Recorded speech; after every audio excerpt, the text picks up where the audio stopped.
Dr. Haramadi is a dear friend of mine in Milton, and we have the honor to receive today to start a new session of our program of Profissão Docente, or in English, how I say it? Professional teacher. It's the name of this session, ok? Faz tempo que a gente não apresenta, então seria um bom retorno começar com ele, é uma grande alegria. Deixa eu contar quem é o professor Haramadi. Let me tell who is this guy. Professor Aviadi Haramadi is Professor of Integrative Physiology and Medicine and Director of Center for Innovation and Leadership in Education in Georgetown University Medical Center. But it's only 2 lines to tell everything that they did for medical education around the world. Dr. Haramadi is an international speaker that inspired generations of faculties. And when the first time we met him in AME, long time ago, he's one of the most prestigious speakers in this area, in this field. So I hope you enjoy. I hope you feel yourself inspired. And I am sure that we will have a great time together. Thank you so much to be with us today.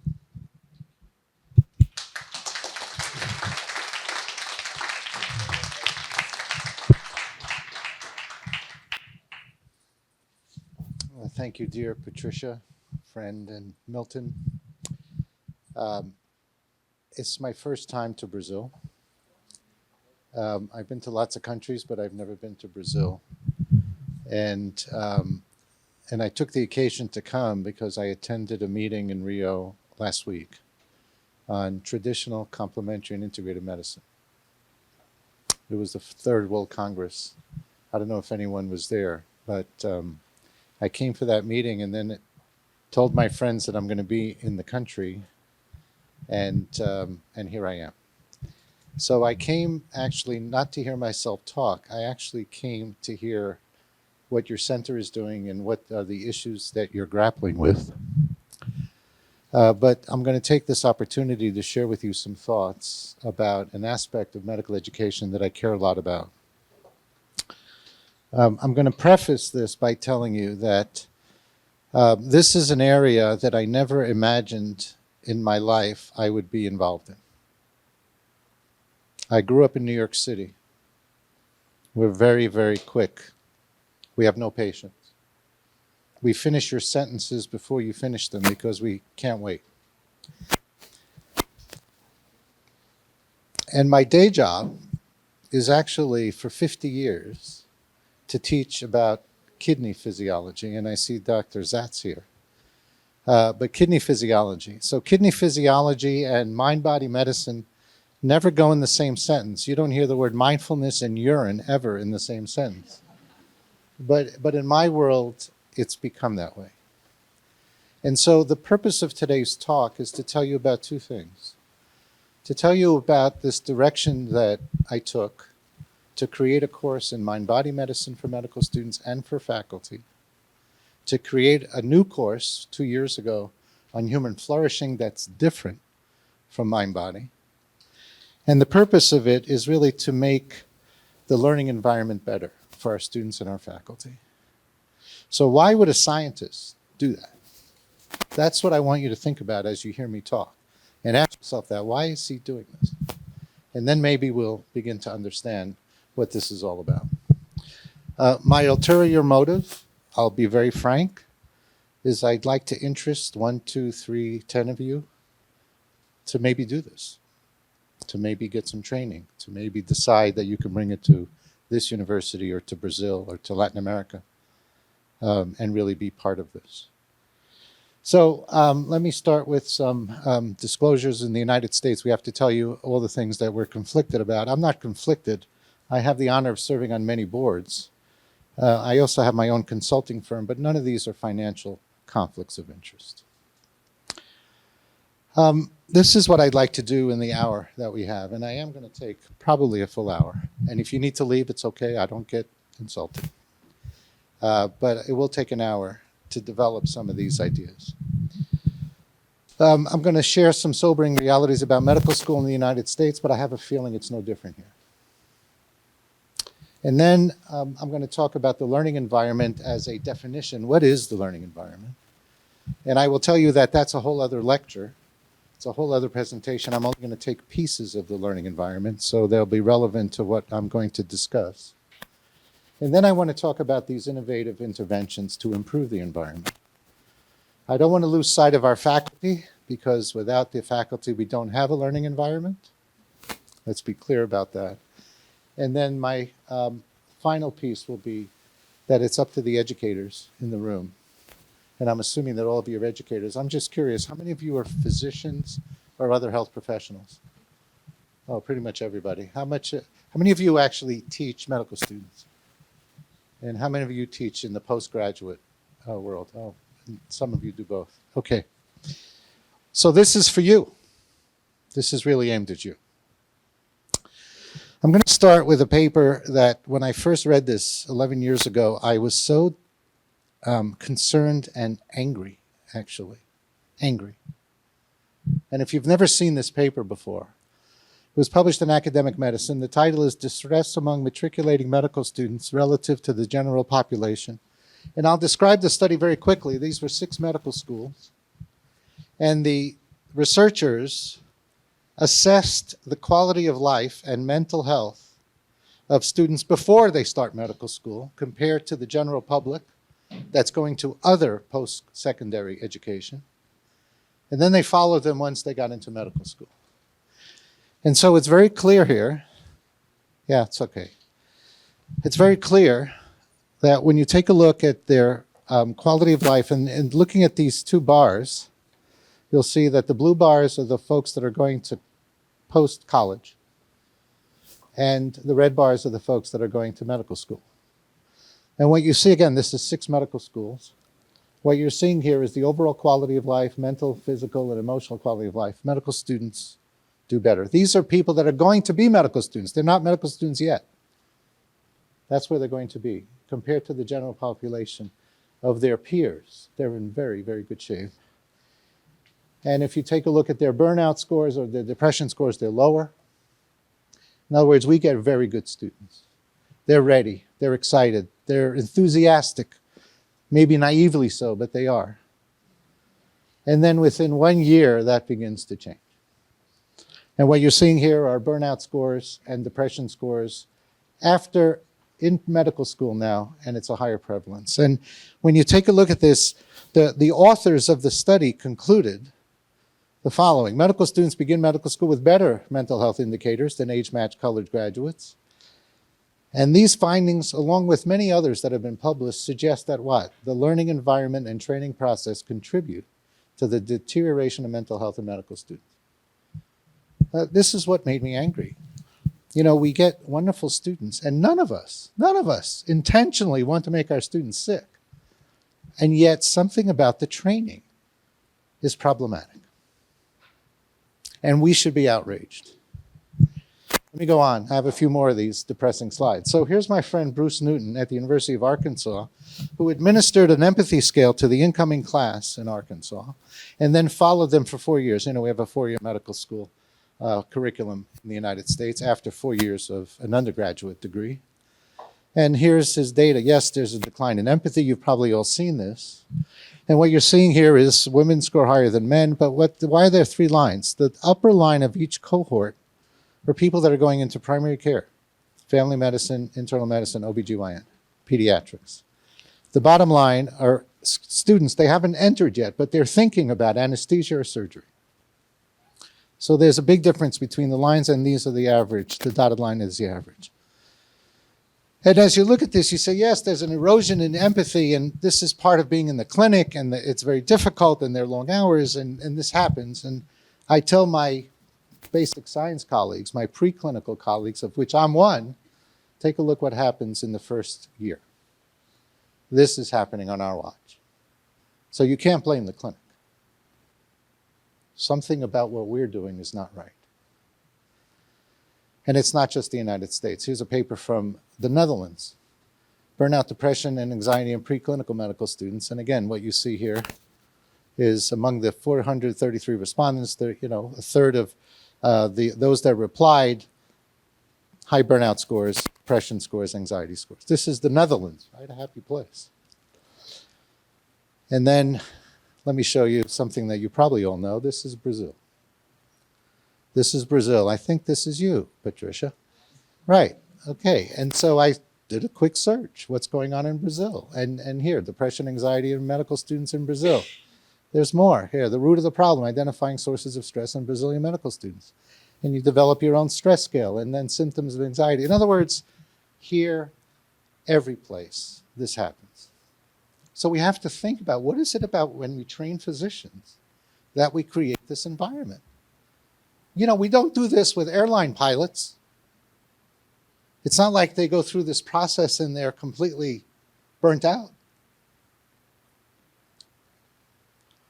Here's the meta-analysis that was done in Germany on burnout. And basically, when you compare medical students across the world to the general population, high emotional exhaustion, high depersonalization, low personal accomplishment, those subscales of burnout.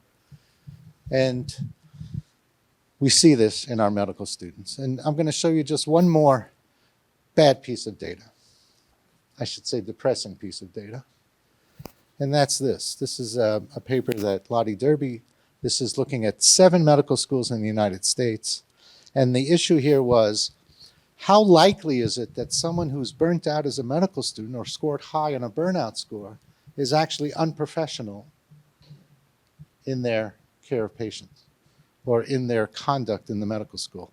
Cheating on an exam, or telling you're attending, you ordered a test when you didn't, or trying to go around the rules.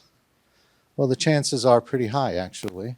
52% of medical students had elements of burnout, and those students were more likely to report engaging in one or more unprofessional behaviors. In other words, it's not just that the students are stressed and burnt out, it's their consequences for what happens. And that's my message, their consequences. Now, where do we begin? So let's take a look at a beautiful picture. Now, I'm sorry the light isn't great, but just look at this and imagine this magnificent aquarium. No, don't bother changing. It's okay. We could just focus. And you see a beautiful aquarium. And it's a beautiful scene, correct? Beautiful fish. It's very serene. I feel good just looking at that beautiful image. Now, what would you do if I told you in this beautiful setting that half the fish are sick? Would you say, what's wrong with these fish? We used to have much better fish. When I grew up, we had real fish. And now these fish are sick. They're just not up to the task. We need to get rid of these fish, bring in new fish. Or maybe, we should think about what's in the water. And it's time to think about the environment in which the fish are in. That's my analogy. So this notion of thinking about the environment is not new. And in fact, I had the occasion, I'm now going to switch from, this is the sobering part, to what the learning environment is about. So the Macy Foundation, which some of you may know, is a private foundation in the United States that every year convenes 40 individuals. They're always different, but 40 individuals. It's actually run by David Irby and George Thibault. But they take a topic in medical education that is controversial, that it needs work, and they spend 3 days, it's only 3 days, and they come up with recommendations. What are we going to do about this problem? And so it's very intense, 3 days. And so I had the privilege of participating in this one in 2018 in Atlanta. It's always in Atlanta, on improving the environments for learning. And a lot of this was the clinical learning environment, but not all. And it was interprofessional. We talked about nursing education as well in other forms. And then I used that a year later, in October of 2019. You can't really see this, but this is a picture of my university. And the center that I run at Georgetown, we've done 3 international meetings.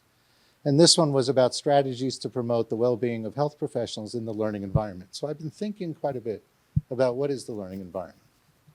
Now, in preparation for the Macy gathering, Larry Gruppen, who's a well-known medical educator from Michigan, and David Irby from UCSF at the time, and Steve Durning and Lauren Maggio from Uniform Services, these are all friends of ours, they were asked to write a paper defining what is the learning environment. And this is how they describe it. Learning environment refers to the following. The student comes in and is now dealing with social interactions, with the organizational culture, with the structures of the organization, with the physical and virtual spaces. I could tell you in 2018, we didn't know what virtual space was till COVID hit. But basically, these are all things that impact and then shape the participants' experience, perceptions, and ultimately learning. So these are all elements. Now, I took this text definition and I converted it into a graphic with the help of a fourth-year medical student. And this is the graph that I want to show you, this graphic, which basically says here's the learning environment. And their personal elements, their social elements, their organizational elements, their physical and virtual spaces. And if this was another talk, I would go into all of these pieces. But I'm only going to touch on two to illustrate where is the whole part about these courses and interventions that I talk about, how does it fit? So let me give you an example about, let's start with personal. In the upper right corner, the personal. Now, the point is each one of these quadrants contributes to student stress and burnout. And if we're going to address it, what we have to do is we have to think about what's the cause of that quadrant? What is the problem? How do we begin to get at it? It's not one issue. It's multiple issues. But we have to consider what the elements are. So if we start, for example, with the personal, here's the definition from Gruppen. The individual learns, the learner brings personal traits that contribute or interact with the new environment that he engages in, or she. And what are these new things? Well, they're going to grow personally. They're going to develop their identity. They're going to become more autonomous in their learning, and they're certainly going to have to learn how to become self-reliant and resilient and take care of themselves. These are all part of the personal side, as Gruppen describes it. Now, I want to shift from that theoretical construct and tell you something very practical. I have the distinct honor of teaching on the first day of school, first day of medical school. Why? Because before they dive into the cell and the DNA and everything, the faculty felt it would be good for the medical students to get a sense of a whole regulation, a whole body regulation that takes place. And so you'll love this. I teach about fluids on the first day. And we talk about exercise and sweating and ask them, where does sweat come from? They have no idea. What's in sweat? They have no idea. What should we drink when we exercise? It's a good question. These are the kinds of things that I talk about on the first day. Very exciting. But I also give them a speech after we get to know each other. I got a room of 400 people because we have 200 medical students and we have 200 graduate students. I say to them, you know, each one of you in this medical school earned the right to be here. We have a class of 200.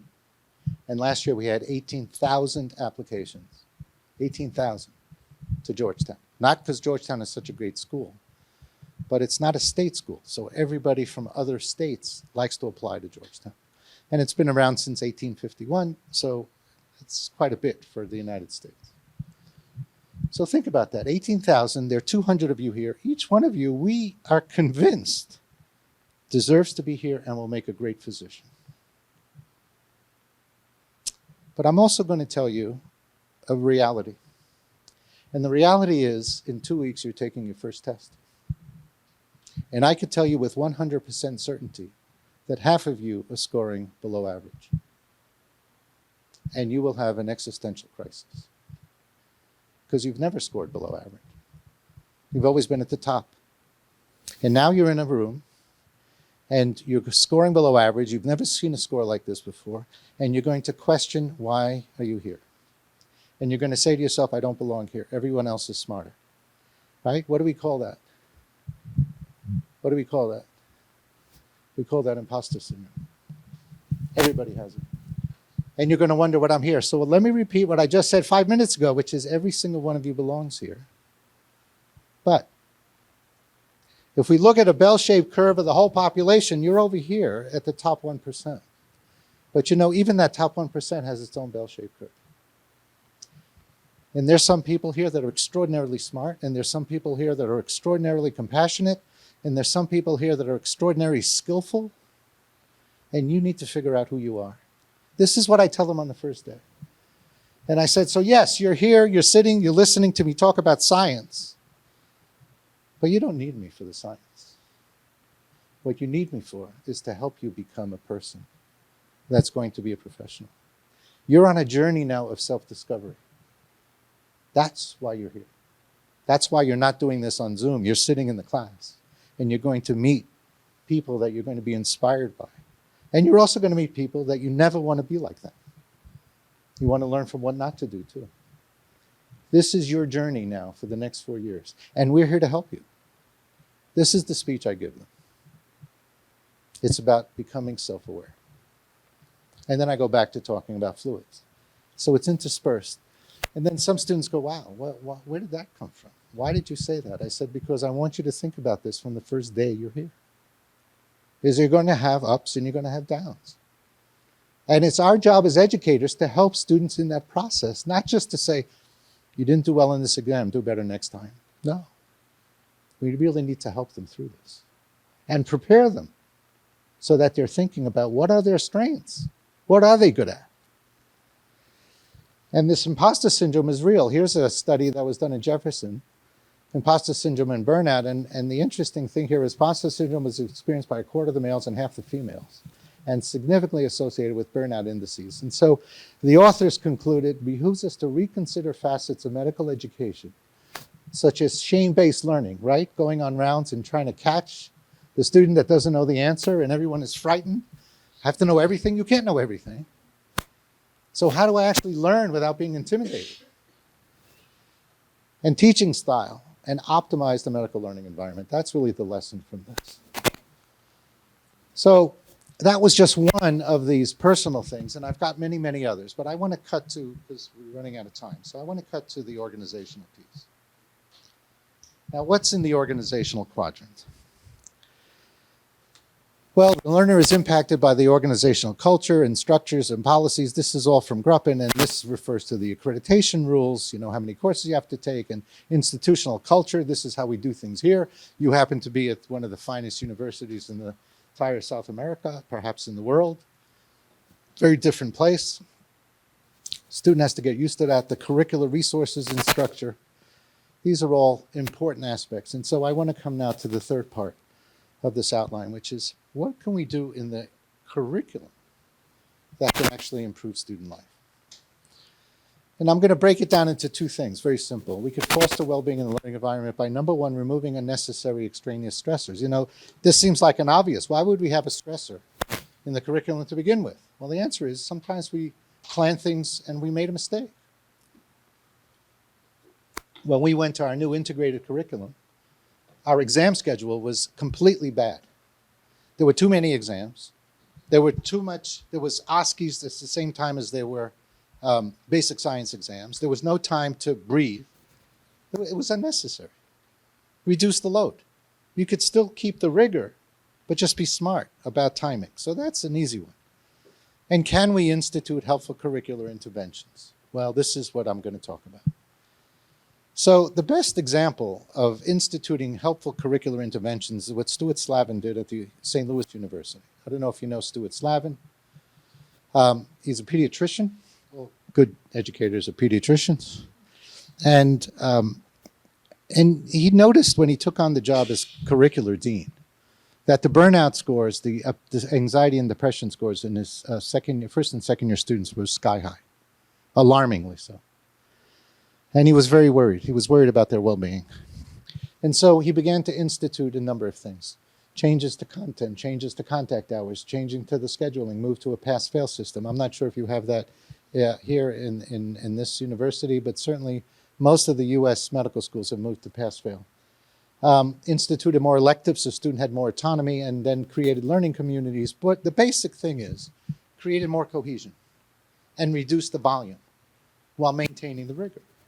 There were certain standards they still had to pass. And of course, what happened is depression, anxiety scores went down dramatically, 70, 80% reduction. And at the same time, the community cohesion was good. And if you look at their step 1 scores, which is our first step of the licensing exam, no different. In other words, there wasn't a decrease in the pass rate because things got easier. No, students just became healthier. And that's St. Louis University. Another thing that we could add is, and this is something I've been doing for over 20 years, is really bringing in opportunities for self-awareness, to foster emotional intelligence, and to manage stress. This is something that I've been really pushing hard. Why? Because I believe in it. I believe in it. I've seen the results, which I'm going to share with you. Now, if we take a look at physician resilience, we all know about physician burnout, but if we look at physician resilience in this commentary in academic medicine by Ron Epstein and Krasner, who were up at the University of Rochester, here's what they wrote, what a physician needs. Individual factors of resilience include, yes, the capacity for mindfulness, self-monitoring, setting limits, attitudes that promote constructive engagement rather than withdrawal from. You know, when you have a challenge, you say, okay, I'm not dealing with this, I'm just going in my own thing. No, that's not the way to approach this. As you look at that list, you wonder, where did mindfulness come from? Well, this came out of the blue. What is this? How does this fit? Right? It seems like a non sequitur, we call it. Well, if you go to the literature and start saying, okay, let me look. Mindfulness, medical student stress. What do you see? Well, you see a lot of things. You see, for example, here's the effects of mindfulness practice on student stress levels. Yes, it goes down in many institutions. What's this? Mindfulness reduce anxiety. Mindfulness for teachers. Yes, it helps. Mindfulness for health and well-being. Yes. Well, let me go back here. Mindfulness meditation may ease anxiety. Oh, at Harvard, now we pay attention, right? Unless Harvard published it, now we pay attention. All right, mindfulness meditation may ease anxiety. That's true, and especially when you look at studies of the brain in fMRI imaging, and you see the spots of anxiety are actually reduced after meditation. Very, very interesting, but I don't want to stop at Harvard. I want to stop at the next slide. Mayo Clinic. How many of you heard of Mayo Clinic? Just curious. Almost everybody, right. I had the pleasure of being there 5 years. I thought I could only live 1 year in Minnesota. It's very cold. But I stayed 5. Now, Mayo Clinic is an extraordinary research hospital, an extraordinary clinical delivery system, but I will tell you what it is not. It doesn't do fads. You know what that means? Oh, everybody's doing PBL, we're going to do PBL. Oh, everybody's doing TBL, we're going to do TBL. No, they don't do fads. They do things very, very thoughtfully. Now, read with me what this article says. Mayo Clinic uses a smart approach to enhance caregiver resiliency. What is this? The stress management program, here, let me do this. The stress management program was developed by Amit Sood, a friend of mine. Mandatory, let me say that again, mandatory for all physicians, nurses, and students across the Mayo Clinic enterprise. Now, what is it? It's a 90-minute intervention. And right here, structured program teaches self-care practices, build resiliency, reduce participants' emotional and physical vulnerability to daily stress. They're making every student, every nurse, every physician go through a 90-minute mindfulness training. That sounds extreme. Unless they're saying, you know what? This is actually an important skill. So why is Mayo Clinic saying this is what everybody has to do? At least 90 minutes. With all your skepticism. Oh, you're going to teach me what? Yeah, exactly. A little humility. So let's go. What is mindfulness? Let me go back. Oh, this went really quick. Hang on a minute. That was too quick. So here's John Kabat-Zinn. And if you don't know this name, John Kabat-Zinn has a PhD in molecular immunology from MIT. He also happens to be a practitioner of mindfulness. Well, in the Buddhist world of Vipassana meditation or insight meditation. And he secularized it. He secularized this practice. In other words, he took it out of religion and into everyday life.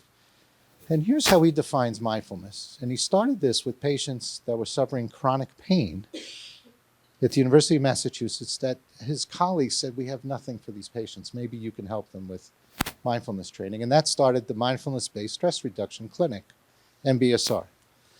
So here's what he says. This is what mindfulness is. It's an awareness that emerges when you pay attention in a particular way on purpose in the present moment. Let me stop right there.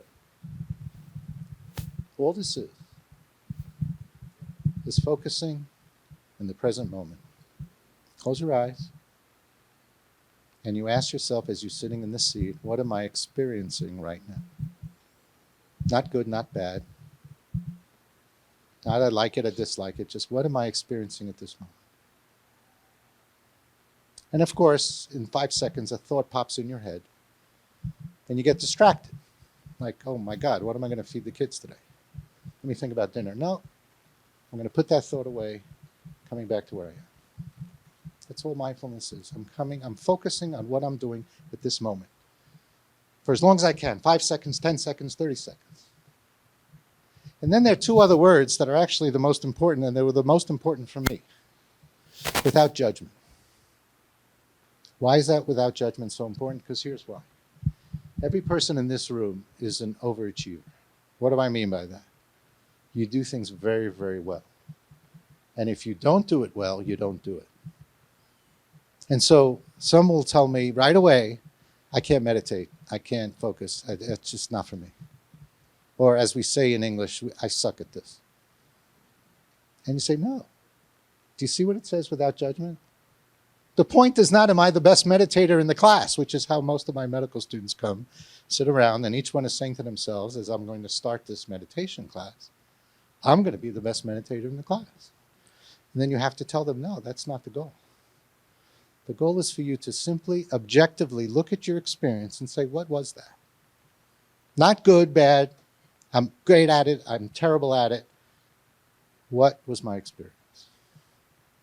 And next time it might be a little different.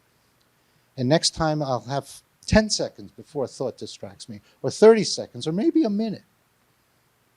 And I'll build on it. That's what this is. It's not magic. Now, I'd like to compare an adult and a child walking in a park. You have a beautiful park here in Sao Paulo. Now, you know very well that if you have ever taken a child to the park, the child is engrossed in the moment, no problem whatsoever, right here. You're seeing it displayed here. Oh, they are in the moment. But of course, the adult is not so easy. As we're thinking about everything in our lives, right? Our mortgage and our bills and our family and our grants that are due and our patients and everything else that you can imagine. Right, it's hard. It's hard. And so the question is this being mindful, or is our mind just full of stuff? Now, as a physiologist, I will tell you, here's what convinced me that this was something worth doing. Is that how do we get from chronic stress to burnout? How does that happen? And the answer is every day we get bombarded with stressors. Every single day. And I could tell because I experienced traffic in Sao Paulo just in less than 24 hours. I know exactly what that is. It's like, I'm definitely going to be late. Yeah, I grew up in New York City, so I'm not that impressed, I have to tell you. It's just I felt at home. But this is the goal, is every day we get stressor after stressor after stressor. And if we don't respond appropriately to the second or third stressor, then that begins to build and our cortisol levels remain high. And now you're dysregulated. And not only that, that will lead to burnout. On the other hand, if we could capture each one of these and say, wait, I'm going to deal with this stressor. And I don't have time. I don't have the luxury to say, I'm only going to deal with one. And then that's done. I'm not going to my next one because we're bombarded. Kids and family and spouse and work and So the idea is I have to find ways to intervene to improve the way I respond to a stressor, which means what? A breath. So there are lots of strategies. Let's think about a few. Cognitive reappraisal, reframing a situation, or positive psychology, or reflecting on the experience, or finding meaning in the work that we do. We'll forget, why do we do this again? And then you remember, oh no, I'm committed to this. And yes, mindfulness meditation as one of many strategies. When we do that, we will improve the way we respond. And sure enough, when you take a look at this Lancet review, Interventions to Prevent and Reduce Physician Burnout, this is from the team at Mayo. And what we see here is the most commonly studied interventions involve three things: mindfulness, stress management, and small groups. Let me say this again, small group discussions. They broke the faculty up and they had people talking to each other. And that engagement creates a different dynamic.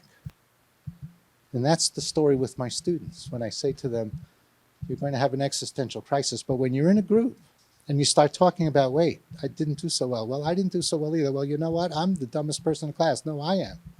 And then they realize, wait, we're in the same boat. And that in itself begins to help develop strategies, how to improve. So that became the basis of why we started the Mind-Body program. And so let me shift now to telling you a little bit about this.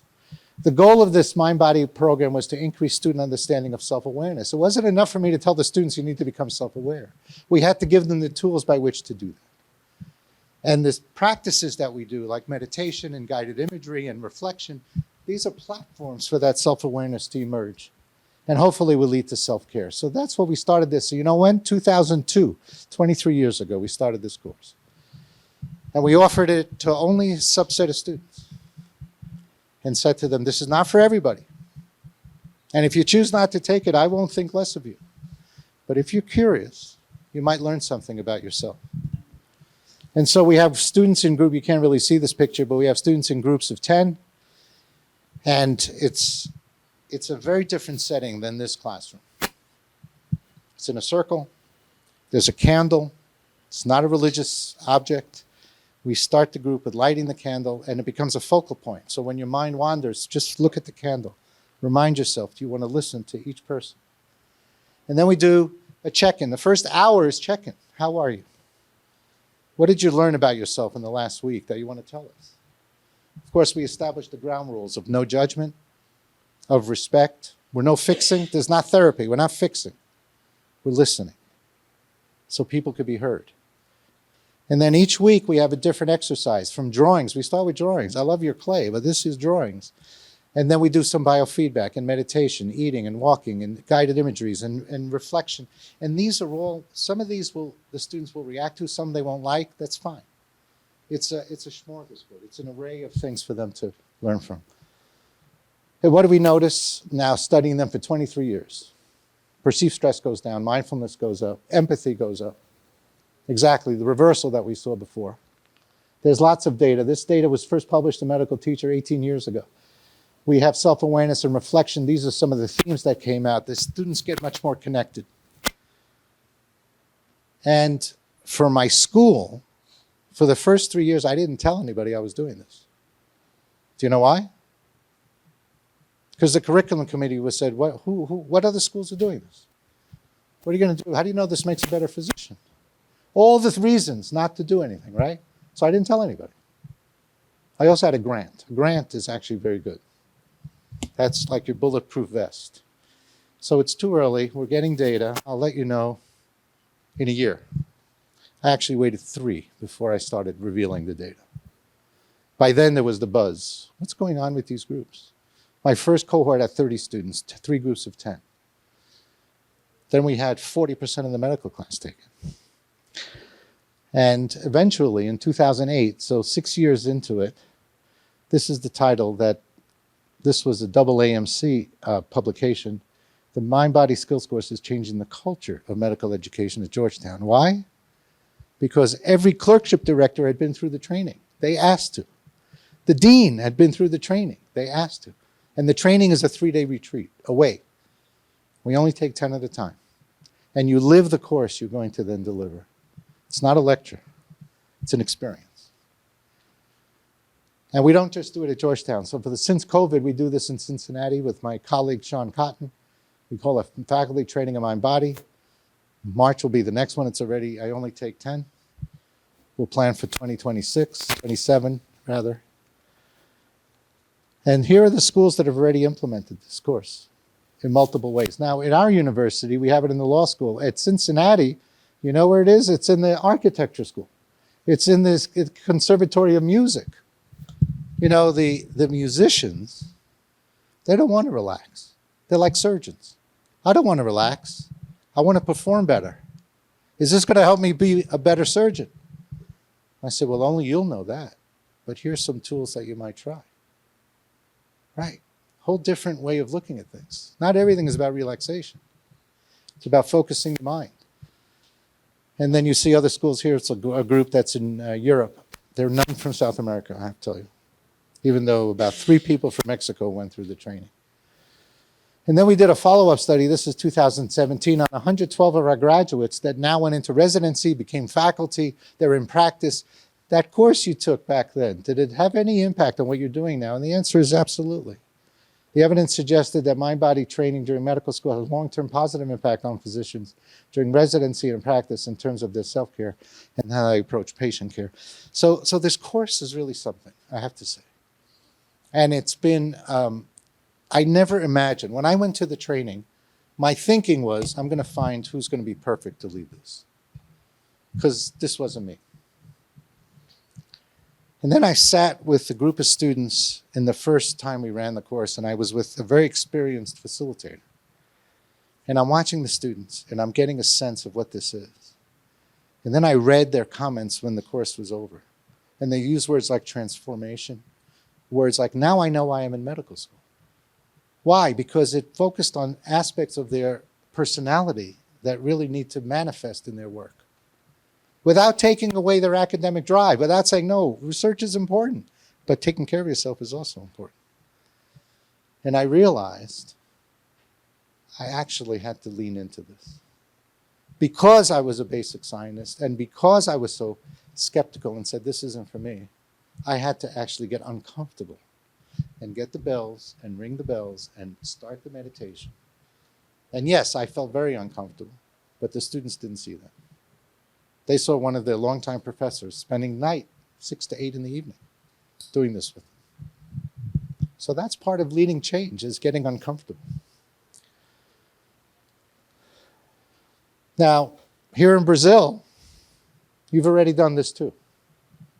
I don't know if you know this woman. This is Sarah Paiva. She got a PhD with us in Georgetown. She's an OBGYN. Yeah, I need to introduce you to her. Mental health initiatives for medical students. Yes, this is here in Brazil. Easing the Burden pilot study on mindfulness and mental health of Brazilian medical students. You have it, but it's pieces. And it's usually from the mental health providers. And the message I'm trying to give you is, it's going to be the people that are the face that the students see that need to get engaged. And that takes courage, which is my message to you. It takes courage. So my dean said, this is working great for the 40% of the class that takes it. Let's make it mandatory for everyone. And my answer to that is a definitive no. No. And I'll tell you why no. Read the paper from Brazil. Effects of a required large group mindfulness meditation course on first-year medical students' mental health quality of life randomized controlled trial. And guess what? The incorporation of a required mindfulness course for large groups in the curriculum during the first semester was not associated with improvement on medical student mental health. And here's why. It's not about teaching mindfulness in a room of 200 students. It's not about the method. It's about the context. And if you ask me what is so impactful, it's the group of 10 students that here are doing mindfulness and here are doing imagery and here are doing a reflection and sharing with each other those issues. That's what's effective. And the meditation is just one platform for self-awareness, but it could be anything else. And so when you say, oh, this is working, make it for everybody, no, you're missing the point. That's not it. So here I am talking about my body saying, no, it should not be required. And it's not for everybody. And I don't need someone in the group that's saying that you're forcing me to come, but I don't want to be here. Don't come. Don't come. Maybe it's not for you. And I say that with objectivity, not with any kind of criticism. So I want to be clear. I don't think this should be required. So now let me pivot to our faculty. We talked a lot about the learners, but at the end of the day, my center is all about faculty and how to help faculty become educators when what they have is content expertise. So let's look at faculty needs, all right?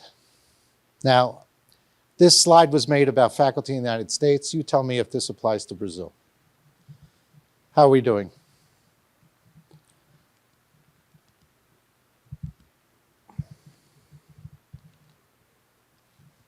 Would you agree we're hard on ourselves? I have yet to find a faculty that isn't hard on itself. Do we suffer from imposter syndrome? Absolutely. In fact, if we didn't, we'd be arrogant. We all do at some point. We try hard to balance our responsibilities. I say it's impossible to do. As an educator, a scholar, a practitioner, a role model, we attempt to juggle personal and professional aspects of our lives. We never, almost never exercise self-compassion. You know why? We have no patience for that. No, I have no room for self-compassion because I got to go take care of my kids right now. So I don't have time for that. Right, we don't. And the truth is we're human. And so I'm going to tell you about self-compassion. I read a lot about Christine Neff's work. Neff, N-E-F-F, look her up. So my point is it's time for us to take care of ourselves. And I say this now as a faculty leader. I chaired the Senate in my school when we sold our hospital. It was a major upheaval in our medical center.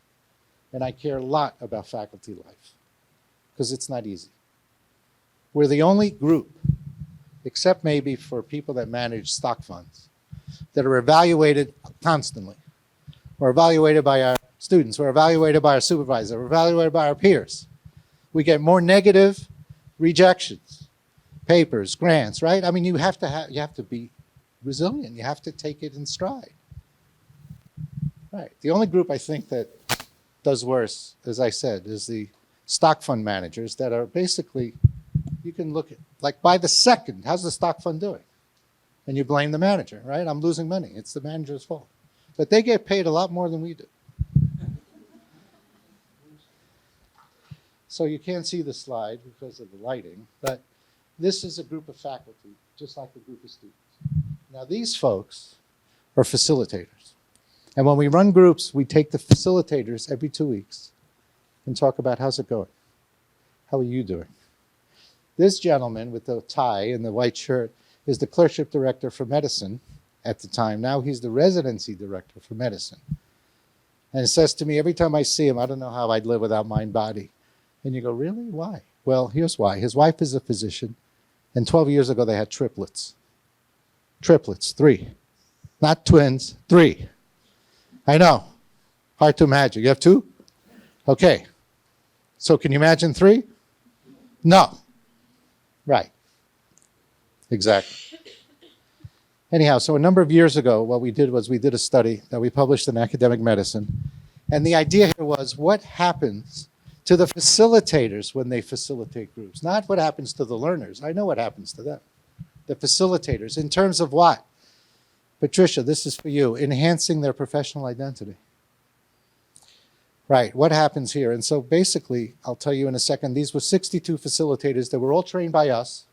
31 are at Georgetown, 31 are outside of Georgetown, all over the world. They filled out a questionnaire for us. Their scores were lower on perceived stress and higher mindfulness than national norms. But here's the key here, qualitative analysis, which is really very interesting. Improvements in communication between colleagues, increased sense of connection with students and colleagues, increased empathy and self-empathy, and heightened self-confidence. This could be a surgeon, a neonatologist, a biochemist. We saw the constantly. This became a different part of their life. And this paper is actually worth reading in terms of the qualitative responses. So this gave us new insight, like, whoa, we're focused so much on learners. This is the insight. When faculty and senior staff serve as facilitators of these groups, they help learners, but guess what? They help themselves. We don't need separate groups for faculty. What we need is more faculty to engage with students and do work they never imagined they'd be doing, because that helps everybody. That was the new insight. So if I come back to this with the 4 quadrants in the learning environment, you see this band here? I put a label on it. It's now called faculty. And without the faculty being healthy, the environment will never be happy. Well, it will never be healthy. And that's why it's so important to take care of the faculty. So you'd say, okay, stop. You've proven, you've told us, maybe we're accepting it, maybe not. Why aren't you satisfied? And I'm not satisfied. So 3 years ago, I was finally able to put into place something that I've been thinking about for over a decade. Well, first of all, only 40% of the students take this course. What do I do with the other 60%? Don't they need self-awareness approaches? Don't they need a way Maybe they don't need it through meditation, but maybe we need another way. What about our faculty? Our faculty actually now are worse than they were before COVID. They're not thriving. And when we focus on well-being, we say, well, we want everybody to be well. Think about that for a minute. Well-being is not the goal. Well-being is the baseline. You can't thrive if you're not well. But just being well doesn't give you that sense of satisfaction. You need more. Well, maybe we ought to teach the more part. So, students were still trying to recover from the pandemic. For various reasons, the majority of the class doesn't sign up for the Mind Body course. We should do more to help students, faculty, and staff thrive, absolutely. And so this led me to creating a new course. And this course is different. We still have Mind Body, but we now introduce this one. I'm going to tell you about in 10 minutes about this course. Now, the idea behind this course is that we developed a course that focuses on various domains of life, which we call Flourishing, and I'm going to explain it to you in a minute. And I'm also going to tell you that it's been funded in 3 separate grants by a private foundation, the Kern Family Foundation, where it's called the Kern Family Foundation for Thriving in Medicine, for Flourishing in Health. That's their name. So what's meant by flourishing? Well, in this PNAS paper by Tyler Vanderweel is a very well-known social scientist at the Harvard School of Public Health who studies communities around the world. He just finished a $20 million or $80 million study looking at how communities flourish around the globe with definition of what does flourishing mean, a combination of aspects of their life. And so when I was thinking about this course and I contacted Kern, they said, get a hold of Tyler Vanderweel. So I wrote to Tyler Vanderweel. I didn't know. I wrote him an email and I said, I've been asked to reach out to you. I know you're very busy. Can you give me 1 hour? I'll fly to Boston. I just want to sit with you for an hour and learn what you do. And he was very gracious. He said, come. So I flew to Boston and I sat with him. And I realized he studies communities, but he doesn't teach students the skills of flourishing. So this was just the beginning. Then I had to read Seligman's book on Flourish, and then a few other frameworks, and we came with it. Now, this is what Tyler Vanderweel is saying in essence. Well-being in humans is dependent on physical and mental health, but that doesn't make you thrive. You need other things to align. For example, what makes you happy? What gives you satisfaction in life? Where's your meaning and purpose? Do you have your own mission statement? Your character, your virtue, is it aligned in your institution, in the work that you're doing, or is it in conflict? And then close social relationships, right? When that's not working, you cannot thrive. And so now we begin to think about aspects of a person's life, and again, not through therapy, but through awareness. What's going well and what needs work? Where do I have to pay attention? That's the whole goal here. And then this is K&N's framework, which they use the words practical wisdom, which is when to do the right thing at the right time, character, flourishing, and caring. These sound like wonderful words, but when I kind of break it out, flourishing refers to the wholeness of being and doing, of realizing one's potential and helping others do the same. And I thought, that's what a teacher is. That's what an educator is. We want to help people flourish. How do we do that? So we started a course. This actually looks like a loose leaf, but here's my colleague Ming Ho, and I developed this course. And I'm going to tell you in a minute what we did. The first thing we did, before I tell you what's in the course, is we had to map it to our school's competencies. Why? Because no course is getting through the curriculum committee unless you can show which competencies does this course address and where's there a gap, because not everything is being addressed. So we picked 3 out of the 19. I'll just show you these quickly. This is one competency, demonstrate intellectual capacity and commitment to learning. That's certainly one. Independent learning and critically assess limits of one's knowledge, skills, and values using a reflective process in the journey of professional identity formation. This is definitely a good one. And how to maintain well-being while balancing the demands of the profession. Well, we're going to have them work out a plan. So this fit where there's no other course that does this. Not even Mind Body. And then we have objectives. And the course has its own objectives, describe the concept of flourishing, how does self-awareness and compassion, why is this vital, and then what are the 8 domains? We identified 8 domains. In other words, we picked 8. You could pick more. We picked 8. So this is a 9-week course. You'll see what the 9th week is. And then In week 9, we do this. We have them develop a plan for thriving during medical school, and you'll see how they do that. So this is the course. It's a 9-week course. It looks very similar to the mind-body. You see this group here? That's actually the same picture because they sit in a circle. But the difference is we're not doing meditation. What we're doing is, this is self-compassion, first week. Self-compassion. What is it? Why is it important? And we have them do an exercise. And I'll tell you very briefly, the exercise is I want people to think about a family member or friend who was really struggling in the last year and came to you. How did you treat them? What tone of voice did you use? What did you actually say? How'd you feel towards them? Part 2 of the exercise. Think of a time that you were struggling in the last year. How did you treat yourself? Were you kind or were you critical? And part 3 of the exercise is, why is there a difference? For most people, there's a difference. The rare individual will treat themselves lighter than they would a friend. But for most people, you'll do anything for a family member or a child. But as a parent, very different. And there are consequences to that. And then we build on it. Happiness. First question, they come and sit in the room. So what makes you happy? And they'll start with, I got to get through this test. I'll say, let's say you get 100 on the test. What? Now what? And you kind of pursue it a bit until you realize, wait, what actually makes me happy is when I help other people get happy. When I'm kind. Right? This all comes out of these conversations. And then we move to meaning and purpose, and character, and caring, and kindness, and relationships. And some of these are writing exercises, and some are visual. We have them pick pictures that reflect certain scenarios. Anyway, as you could see this. And then week 9, so these are the 8. Week 8 is spirituality and transcendence. I'm in a Jesuit school. I'm an Orthodox Jew in a Jesuit school. They came to me and they said, what are you going to do with spirituality? I said, don't worry. But it's going to be okay.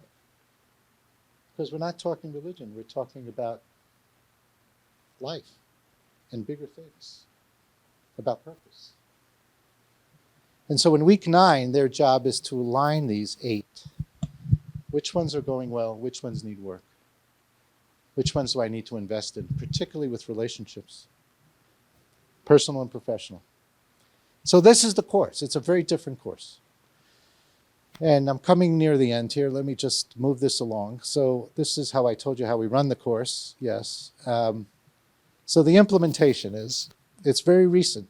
Fall of 23, we piloted it with 10 students. Spring, we did 20 students in the first year. And then last year, I only had 11 that signed up. I had 30 in my body, only 11 here. It's going to take time. Part 2 of this is we do faculty training. I'm going to tell you a minute about the faculty, but what we did is we take 10 faculty and we take them away for 3 days to an unbelievable place in the middle of nowhere. Why? So that they're not distracted. They're not on their phones. They're not with their families. They're just focusing on themselves. And I pamper them. I bring great wine, and I have a chef make great food. And I say, you're going to be pampered for 3 days because you never pamper yourself. And all you're here to do is just to figure out, where does this all fit for you? And it becomes powerful. So the next one is actually going to be next month, which will be 10 participants. Now you notice I had 9 from Georgetown, then 5 from Georgetown, then 2 from Georgetown, because I want to spread it around. And it's all funded by the current family grant. And then we have a lot of instruments that we use to measure pre and post, the Flourishing Index, perceived stress, interpersonal reactivity. You'll see some of this data. So let me just show you. This is brand new. I haven't published this yet. But this is in the cohort of 11 students that we just did last spring. And what you're seeing is not just an increase in the Flourishing Index, but you're seeing an effect size that's robust. 0.7. Amazing. When you look at positive affect, again, significant. These are paired, and they're anonymized. And yes, we tell the students, you don't have to fill this out if you don't, but boy, we need you to because I need data to be able to keep this going. Right. I have no shame. And negative affect went down significantly And where's perceived stress? Here's perceived stress going down, again, with a robust effect size. This is just in 11 students. I couldn't believe that we even had this significant, but this is even more interesting. The higher the flourishing index, the lower the perceived stress. And you're seeing a correlation of 0.48, which tells you that half of the variance could be accounted for by a rise in the flourishing index. I think this is actually going to be very impactful. And then there's quite a bit of qualitative data. What did you gain from anything? And you can read some of these responses. I gained a wholeness of being within myself. I gained much needed perspective. Yes. In the interest of time, I'm going to jump through this, but I'll just tell you here. After this course, I feel less anxious. I feel that others may not be as critical of me as I think they are. And I think people may see the best in each other, not the worst. Wouldn't that be amazing? So my summary about this new course is that it's aimed at fostering self-awareness, explicitly helps students recognize 8 domains of their lives. Our initial findings suggest that there is an improvement in well-being. This is all great. Let me come to the last piece in the last 5 minutes. This is to you, the medical educators. You know, what I presented today is not for everybody. I recognize that. But each one of you is a role model, and you have maybe no idea what impact you will have on a student. I mean, sometimes I'm in a group, and the quietest student will write to me afterwards and say, you have no idea how this impacted me. And my feeling is, I don't think she's getting anything out of this. But we don't know that. And they write, you know, this has been transformative. But people express themselves differently. So that's my pitch. I think it's one of the most meaningful things that I do. People say, oh, you're the kidney guy. You're running the renal module for 45 years. And I go, that's on a stage. That's almost a show. What I do in a group with 10 students, that's real. That's authentic. And that's extremely satisfying. So this is what I invested in. How are we going to train the facilitators? Are we going to give them a handbook and say, read this and come to class? No. We take them to a countryside in Virginia. It's 1 hour from Dulles Airport. This is actually the Marriott family ranch. So they use it only on Thanksgiving, and then the rest of the time they rent it out. You can only get it for a retreat. And there are only 12 rooms on about 150 acres. This is the old building. And let me show you something else. Where is this thing? Why is this? Oh, too bad you can't see it. But this is, see these beautiful, comfortable chairs? And back here is a fireplace. It's a living room. We sit in the living room and we do 7 of these breakout sessions there. So this is the whole schedule. We start Thursday at dinner, we end Sunday at lunch. And these are the small groups from the course. And then we have other sessions that are more didactic. Let me just skip through this. But we have these small group sessions, and we have activities that we do. And it's really a retreat to reflect. And we talk about strategy. How am I going to get this in my school? And of course, we need self-reflection time as well. And these are the faculty responses to the training. The depth was amazing. I appreciated it at 2 levels. One is that we're fully engaged in the process, and then at the level of the observer, we comment on what seemed to be working, what can be improved. So this is exactly how this works. I left with a list of changes to make in my own life and increase my own flourishing. So this is where we're at. So let me wrap up and then allow you to comment and react. The Human Flourishing course and the whole way that we've engaged our faculty by using this retreat, I believe is impactful for future faculty facilitators, and it certainly created buy-in. I have been very strategic in the people that I invited to participate. I want opinion makers as well as people that are very good. And you all know who those people are at your school. But when the chair of pediatrics comes back from this raving and my executive dean goes, what happened there? And I said, what goes on in the retreat stays in the retreat, but let's just say it was pretty impactful. It makes a difference. Some of the key points that I wanted to get to. So I started by talking about the learning environment, and I want to come back to that. The learning environment has to be optimized, and we can do that as educators by, first of all, developing curricular interventions that optimize it and enhance well-being and foster professional behaviors. We have to think about this all the time. We have to strive to create a climate of respect and engagement. I didn't talk about that in the social interactions, but we've got a zero tolerance on abuse now, zero. And when you have a very, very well-regarded surgeon who in the operating room acts like a jerk, they'll get fired, no matter how much money they're bringing into the institution. The culture has changed, not acceptable anymore. And that's part of that climate. Participating in teaching with personal skills in stress management and awareness is actually an important way to change the culture. And we have to be committed to modeling how we thrive or we don't thrive. And that's an impact as well. This is my preachy slide. There are 3 self-care needs we all have as human beings. Now I'm talking, you see here, faculty, students, staff, even deans. We all have this. Number 1, we need physiological self-care. Why? Because stress is on us all the time, and we have to learn to mitigate it. We have to recognize it and figure out what do we do to do that. For some, it's going and exercising, and for others, it's listening to music or going and engaging in art. We all have ways in which we do that, but we have to recognize that we have to do this constantly. And number 2 is we need psychological self-care for the mind. Why? Because that's different than the physiologic on the body. Absolutely different.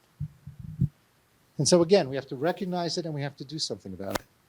And number 3, we need spiritual self-care. And again, this is not religion. But this is about reminding ourselves, why do we do what we do? Why do we do what we do? And we have to convey that to our learners and to our peers. Why do we do what we do? Because it's not an easy life. So my take-home message is, if there's one thing you leave this room with, is that when you engage faculty to lead some of these activities, these self-care practices that improve resident well-being, I believe it's going to lead to better health for the students, for the faculty, but a better environment in which we're all working in.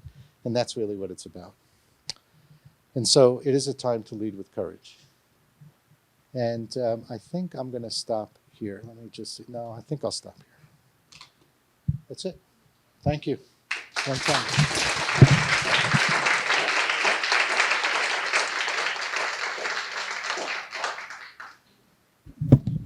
Nós temos tempo para perguntas, gente. Nós temos marcado até 1h30, a gente pode avançar um pouquinho, mas eu gostaria de abrir para perguntas, comentários, e seria muito bom ouvir de vocês como é que vocês recebem a ideia, porque a ideia de flourish, ou florescer, é algo muito novo na nossa cultura e na educação médica. Mas a gente gostaria de construir isso com vocês aqui na nossa escola e no Brasil. Então, está aberta para a plateia. Well, I would like to thank you very much. Say that you spoke my language.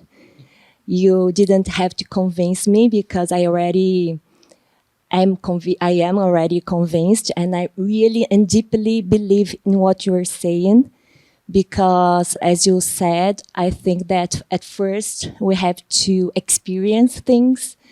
And I am the kind of person that have been meditating for at least 15 years. And I know how much it changed my life. And I've started after my 2 children were born. So I had to find a resource for me to be able to engage with professional life and my kids. And after you understand how much it is important for you, you understand this is essential to, I don't know, not to everybody, but to people that are trying to deal with the stressful life. So it's incredible that you could produce all these data that are important. It's nice that you are these important scientists that could prove something and convince people how much this is important. But what I would like to say is that I feel very happy to be here and to know that all these important things in the medical education is being doing, and say that I am very brave and I want to help somehow.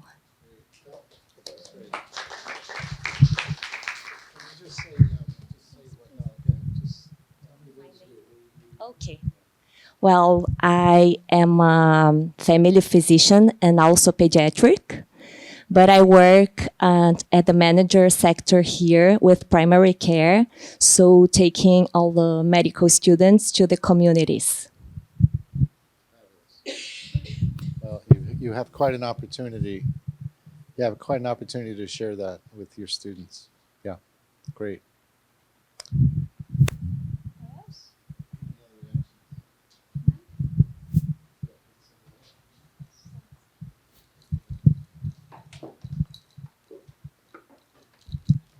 Thank you, Professor Haramadi. Thank you for such an inspiring talk. Your reflections on flourishing in medical education are deeply relevant, and I wonder, how can we promote genuine flourishing among medical students and faculty in systems that are still so driven by competition and performance rather than care and connection? Yes, I know. I'm sorry for that. And I don't have a simple answer, but I do want to say this. There's not a simple answer to your question. It's like when I started teaching the mind body course, and someone said to me, the problem is the system. So you're going to have a few students meditating and they'll feel good. What's that going to do to the system? And my answer was, I change the system one student at a time.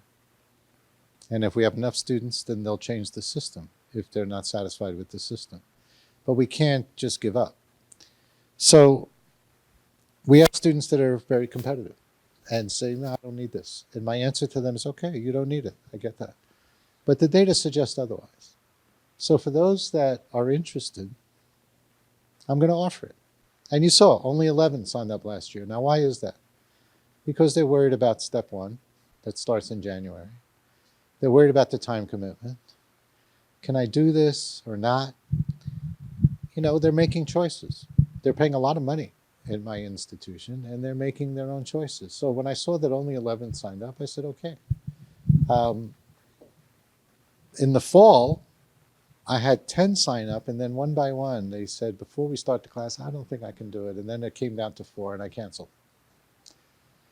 And then my decision was, I'm going to pivot and start investing more in faculty. Because at the end of the day, the students come and go. It's like a river, right? The students come and go, but the faculty are here. By and large, they're here. And if we can help a significant percentage of the faculty, then we'll change the institution. Because the administrators come and go, and the students come and go, but the faculty are here. So, I take each one of these as a signal. This is what the community will bear. So I'm going to find another way.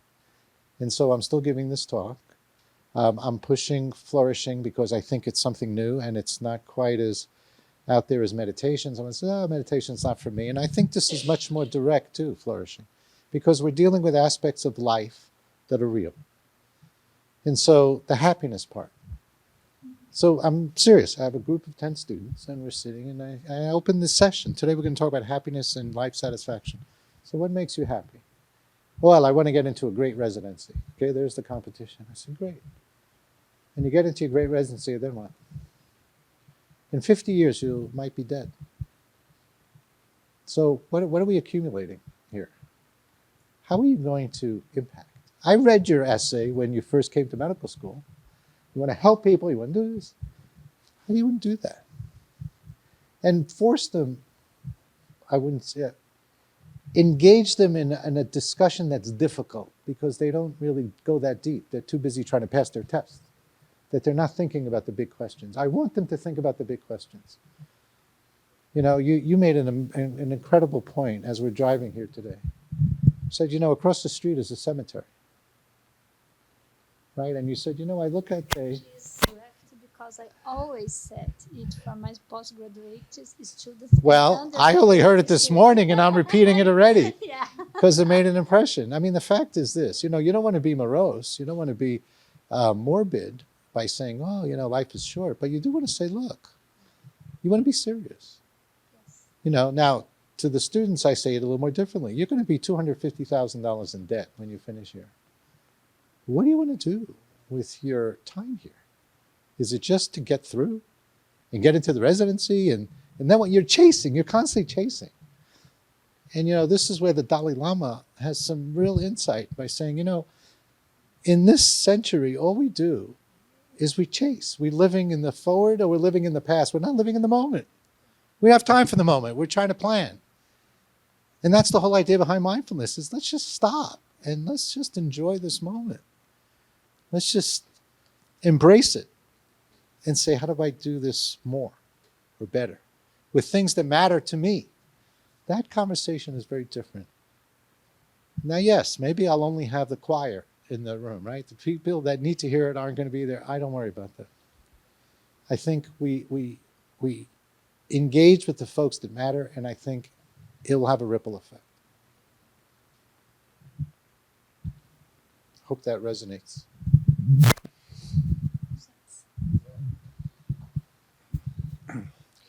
Well, thank you very much for your lecture, for your thoughts that you're sharing with us. I have a question, not exactly about flourishing, but about what you said in the beginning of your presentation, and that is the stress, the burnout that afflicts students from the very beginning, medical students from the very beginning. And I teach the third year students. I think they are younger than in the US. They are about 20 when they get to this stage. Yeah, yeah. But,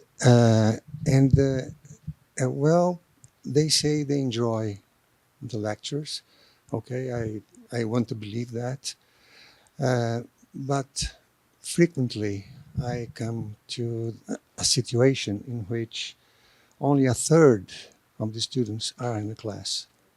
And then I ask them, what happened? Didn't they find the way to the room? Or what's going on? And they say, no. The trouble is we have a very tough test tomorrow, and we have to study for the test. And my feeling is that they feel, even, I believe the first year students go through the same process. They feel overwhelmed by the amount of knowledge they must acquire, and they must pass the test. I mean, and then my question is, how much of the burnout, the stress, the the ill feeling is due to this sensation of overwhelming. I need to learn this. It's a lot. I never thought I would have to swallow that much knowledge, and how much of this is causing stress, and how do we deal with that? How we manage the curriculum, the grid, to avoid this or to minimize this effect? There's no question that our curriculum is packed, and it continue. The biggest challenge that we face as educators is to decide what to leave out. I could fill. You give me time, I'll fill it. It's like gas in a closet, right? I could fill that time easily, but the question is, should I? And so we have very, very full curricula because we have to teach everything. So we believe. I don't believe that. I don't believe. I think we can make better choices about the volume of material. There used to be huge amounts of anatomy in every medical school. We've scaled it down. We're using prosections in many places, right? Not everything about anatomy has to be taught. And certainly if someone's going to be a surgeon, that is very different than someone being a psychiatrist. So there are ways in which we could reduce the load and still maintain the adequacy of what we need our students to be knowledgeable. So there's no question that's true. But take a look at what Stuart Slavin, I showed you that data. He reduced the content, he created communities. Students are used to studying alone. Most of them study alone. And that's not a good thing, because the community can actually be a better learning experience for them, and they'll be happier. So there are ways in which we can help guide them through this. The reality of the volume, that doesn't change, but how you approach it and how you deal with this. They also have this perpetuation in their minds. I have to study 14 hours a day, minimum. And I say to them, you know, that last hour and a half, if you would have gone and had lunch with a friend or gone take a walk in the park for 15 minutes, you'd come back refreshed. You'll actually engage a lot better. We know that.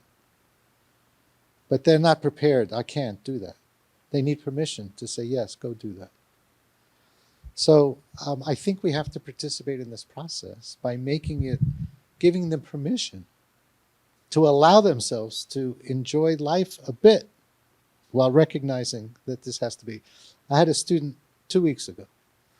He's in a graduate program. And he said to me, you know, he came from a different background and he wants to get into medical school. He said, my plan is to get 100 on every exam. 100 on every exam. I said, that's a very laudable goal. But I said, you do realize it's going to come at a price. Because you're probably going to need to just spend all your waking hours memorizing every fact. And you have to ask yourself, is it worth it? Would you be happy with a 95? Or would you feel less of yourself if it was 95, not 100? What about 90? What about 85? You're a very adequate person. You have a phone. Your phone has everything in the planet on it. But for that 15% that you're going to sacrifice, you're going to actually be a lot healthier if you're using that time wisely. Now, which is to your benefit? Is it the 100? Or is it, you know, it was more like saying, is an A minus going to destroy you, or is that actually going to be a good target and at the same time maintain a life? That's where we can help them.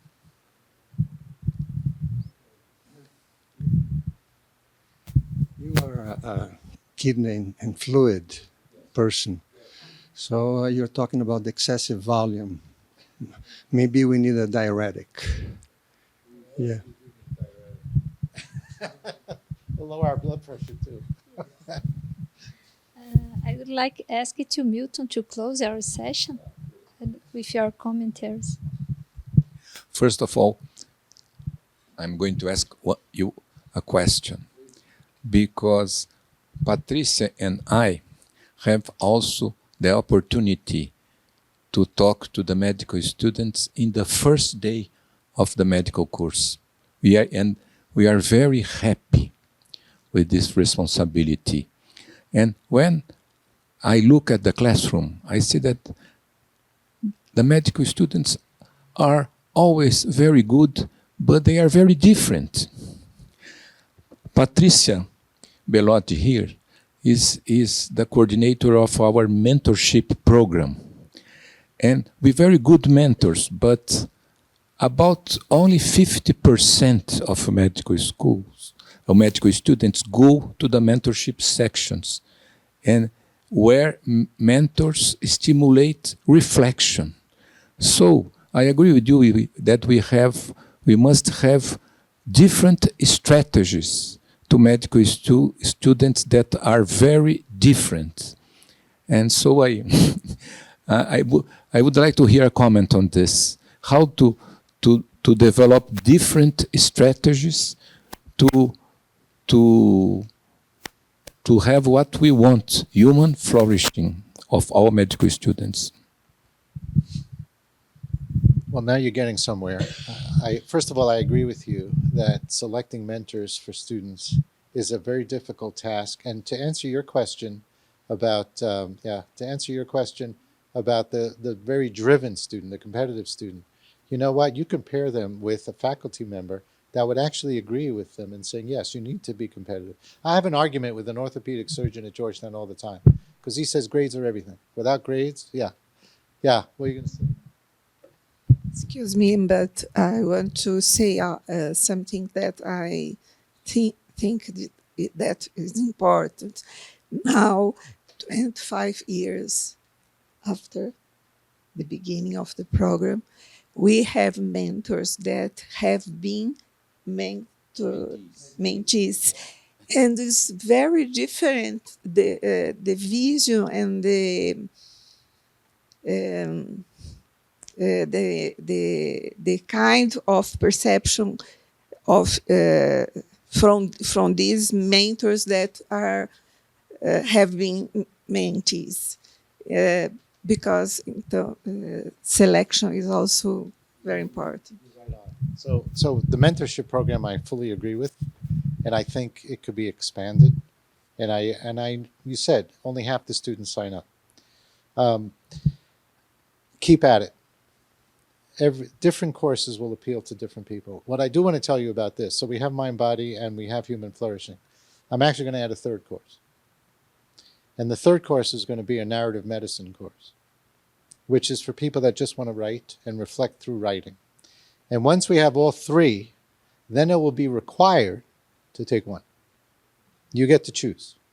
You want mind, body, you want flourishing, you want that. Now I'm almost there. Nadine said for next year they're ready to do it. But the problem is getting faculty that could lead these. But that's going to be the goal, so that everybody's exposed. But your point is, students are different. They have different needs. They need to be paired, and I fully appreciate that. Which is why when someone says this is not for me, I don't take offense. I don't say, "What are you doing?" No, I don't take offense. They'll find their way, and in 3 years they'll come back and they'll say, I should have. We'll find some. And now I wish to thank you very much for your excellent and inspiring presentation. Thank you.